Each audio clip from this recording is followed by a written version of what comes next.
ओम श्री गणेशाय नमः। ओम श्री गुरुदेवाय नमः। दुर्गा सप्तशती चतुर्थो अध्याय। हिंदी अनुवाद। इंद्रादि देवताओं द्वारा देवी की स्तुति। ओम श्री गणेशाय नमः। ओम श्री गुरुदेवाय नमः। सिद्धि की इच्छा रखने वाले पुरुष जिसकी सेवा करते हैं तथा देवता जिनके सब ओर से घेरे रहते हैं, उन जया नाम वाली दुर्गा देवी का ध्यान करें। उनके श्री अंगों की आभा काले मेघ के समान श्याम हैं। वे अपने कटाक्षों से शत्रु समूह को भय प्रदान करती है। उनके मस्तक पर आबद्ध चंद्रमा की रेखा शोभा पाती है। वे अपने हाथों में शंख चक्र कृपाण और त्रिशूल धारण करती है। उनके 3 नेत्र हैं। वे सिंह के कंधे पर चढ़ी हुई हैं और अपने तेज से तीनों लोकों को परिपूर्ण कर रही है। ऋषि कहते हैं, अत्यंत पराक्रमी दुरात्मा महिषासुर तथा उनकी दैत्य सेना के देवी के हाथ से मारे जाने पर इंद्र आदि देवता प्रणाम के लिए गर्दन तथा कंधे झुकाकर उन भगवती दुर्गा का उत्तम वचनों द्वारा स्तवन करने लगे। उस समय उनके सुंदर अंगों में अत्यंत हर्ष के कारण रोमांच हो आया था। देवता बोले, संपूर्ण देवताओं की शक्ति का समुदाय ही जिनका स्वरूप है तथा जिन देवी ने अपनी शक्तियों से संपूर्ण जगत को व्याप्त कर रखा है, समस्त देवताओं और महर्षियों की पूजनिया उन जगदम्बा को हम शक्ति भक्ति पूर्वक नमस्कार करते हैं। वे हम लोगों का कल्याण करें। जिनके अनुपम प्रभाव और बल का वर्णन करने में भगवान शेषनाग ब्रह्मा जी तथा महादेव जी भी सामर्थ्य नहीं है। वे भगवती चंडिका संपूर्ण जगत का पालन एवं शुभ अशुभ भय का नाश करने का विचार करे। जो पुण्यात्माओं के घरों में स्वयं ही लक्ष्मी रूप से, पापियों के यहाँ दरिद्रता रूप से, शुद्ध अंतःकरण वाले पुरुष के हृदय में बुद्धि रूप से, सत्पुरुषों में श्रद्धा रूप से तथा कुलीन मनुष्यों में लज्जा रूप से निवास करते हैं, उन आप भगवती दुर्गा को हम नमस्कार करते हैं। देवी आप संपूर्ण विश्व का पालन कीजिए। देवी आपके इस अचैतन्य रूप का असुरों का नाश करने वाले भारी पराक्रम का तथा समस्त देवताओं और दैत्यों के समक्ष युद्ध में प्रकट किए हुए आपके अद्भुत चरित्रों का हम किस प्रकार वर्णन करें। आप संपूर्ण जगत की उत्पत्ति में कारण हैं। आप में रजोगुण, सत्वगुण, तमोगुण ये तीनों गुण मौजूद हैं, तो भी दोषों के साथ आप असंग नहीं जान पड़ता। भगवान विष्णु और महादेव जी आदि देवता भी आपका पार नहीं पाते। आप ही का आश्रय है। समस्त जगत आपका अंशभूत है, क्योंकि आप सबकी आदिभूत अव्यक्त कृता परा प्रकृति है। देवी संपूर्ण यज्ञों में जिसके उच्चारण से सब देवता तृप्त लाभ करते हैं, वह स्वयं आप भी हैं। आपके अतिरिक्त आप पितरों के भी तृप्ति का कारण हैं। अतएव हम लोग आपको स्वधा भी कहते हैं। देवी जो मोक्ष की प्राप्ति का साधन है, अचिन्त्य महाव्रत स्वरूपा है। समस्त दोषों से रहित जितेंद्रिय तत्वों को ही सार वस्तु मानने वाले तथा मोक्ष की अभिलाषा रखने वाले मुनिजन जिसका अभ्यास करते हैं, वह भगवती पराविद्या आप ही हैं। आप शब्द स्वरूपा हैं, अत्यंत निर्मल। ऋग्वेद, यजुर्वेद और उद्गीत के मनोहर पदों के पाठ से युक्त सामवेद का भी आधार आप ही हैं। आप देवी तीनों वेद और भगवती छहों ऐश्वर्यों से युक्त हैं।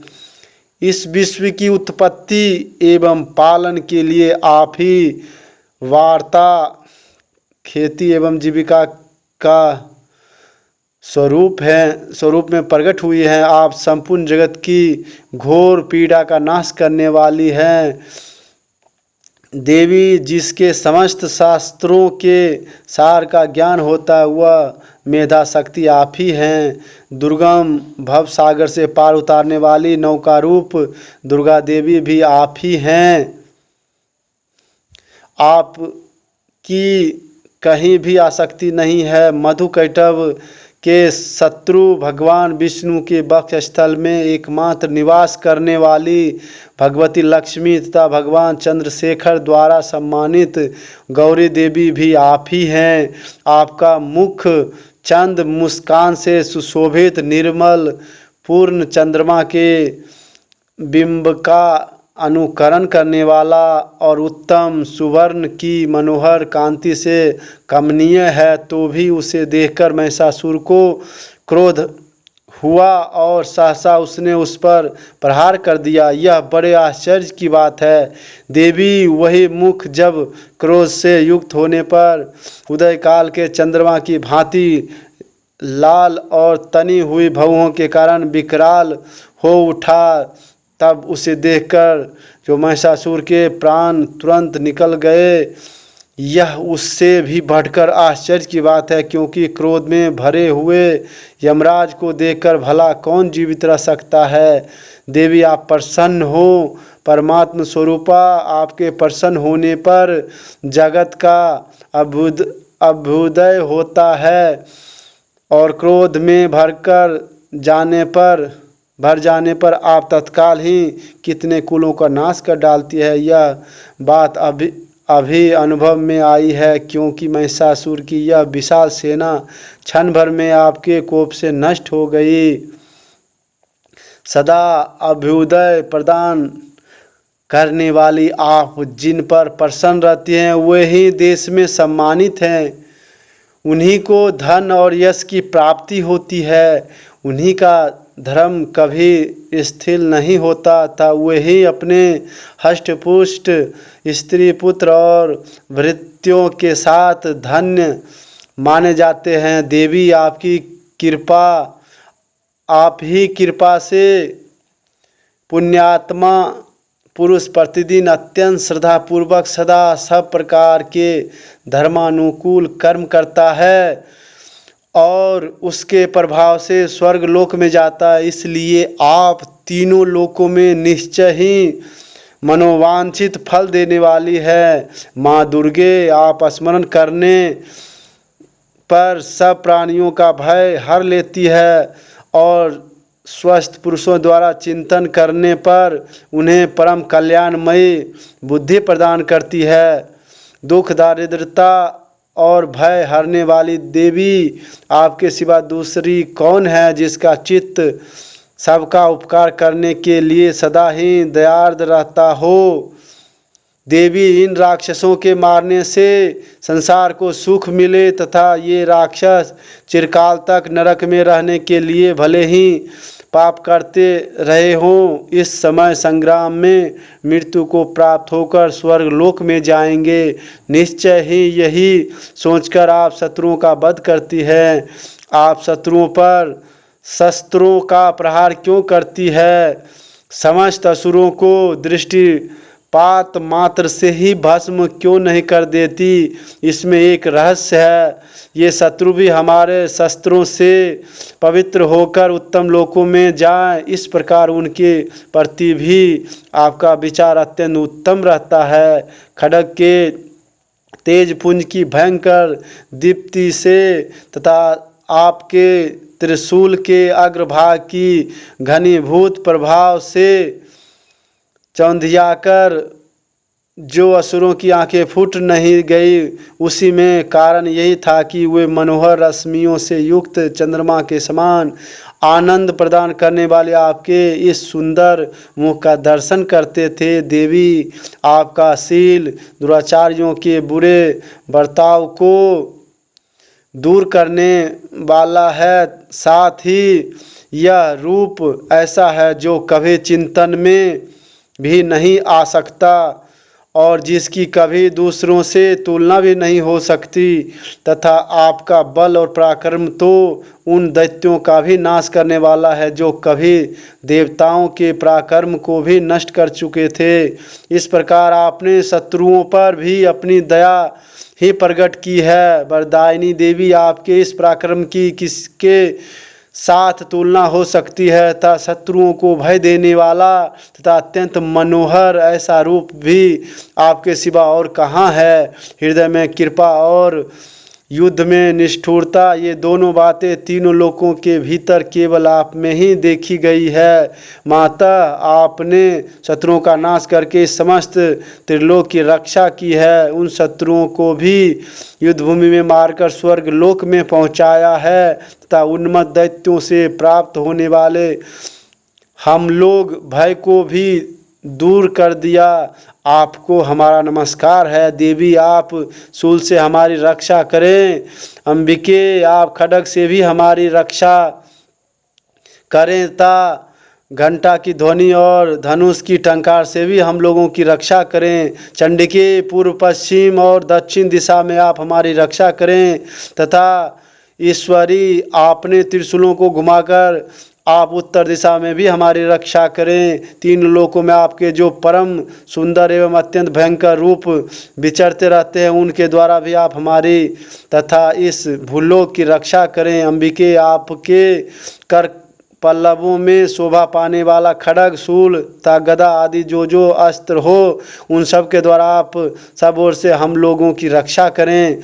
ऋषि कहते हैं, इस प्रकार जब देवताओं ने जगन माता दुर्गा की स्तुति की और नंदवन के दिव्य पुष्पों एवं गंध चंदन आदि द्वारा उनका पूजन किया, फिर सबने मिलकर जब भक्तिपूर्वक दिव्य धूपों की सुगंध निवेदन की, तब देवी प्रसन्न वदन होकर प्रणाम करते हुए सब देवताओं से कहा। देवी बोली, देवताओं, तुम सब लोग मुझसे जिस वस्तु की अभिलाषा रखते हो उसे मांगो। देवता बोले, भगवती ने हमारी सब इच्छा पूर्ण कर दी, अब कुछ भी बाकी नहीं है, क्योंकि हमारा यह शत्रु महिषासुर मारा गया। महेश्वरी, इतने पर भी यदि आप हमें और वर देना चाहती है तो हम जब जब आपका स्मरण करें तब तब आप दर्शन देकर हम लोगों के महान संकट दूर कर दिया करें तथा प्रसन्नमुखी अंबिके, जो मनुष्य इस स्तोत्रों द्वारा आपकी स्तुति करे उसे वित्त समृद्धि और वैभव देने के साथ ही उसकी धन और स्त्री आदि संपत्तियों को भी बढ़ाने के लिए आप सदा हम पर प्रसन्न रहें। ऋषि कहते हैं, राजन, देवताओं के ने जब अपने तथा जगत के कल्याण के लिए भद्रकाली देवी को इस प्रकार प्रसन्न किया, तब वे तथास्तु कहकर वहीं अंतर्ध्यान हो गए। भोपाल, इस प्रकार पूर्व काल में तीनों लोकों का हित का चाहने वाली देवी जिस प्रकार देवताओं के शरीर से प्रकट हुई थी, वह सब कथा मैंने यह कह सुनाई।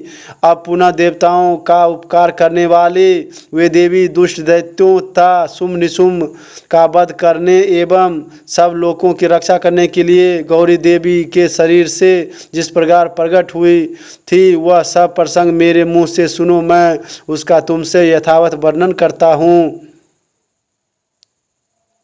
इस प्रकार मार्कंडेय पुराण में सार्वजनिक मनमंत्र की कथा के अंतर्गत देवी महात्म्य में शुक्रादि स्तुति नामक चौथा अध्याय संपूर्ण हुआ। इस कथा के सुनने मात्र से माता आदि शक्ति जगत जननी जगदम्बिका उस भक्तों पे अपना अनुग्रह करती है, उसके घर से दुख दारिद्र दूर कर देती है। यह अति पावन पवित्र दिव्य दिव्य आख्यान है, इसे भक्तों श्रवण करें और माता रानी की कृपा प्राप्त करें। माता रानी की लीला अनंत है, उनकी कृपा से आपके घरों में जो दुख बीमारी है सब माता रानी दूर करेंगी। माता रानी का करें नवरात्रा में उपासना, और माता रानी की सदा ही जय हो, माता रानी की सदा ही जय हो।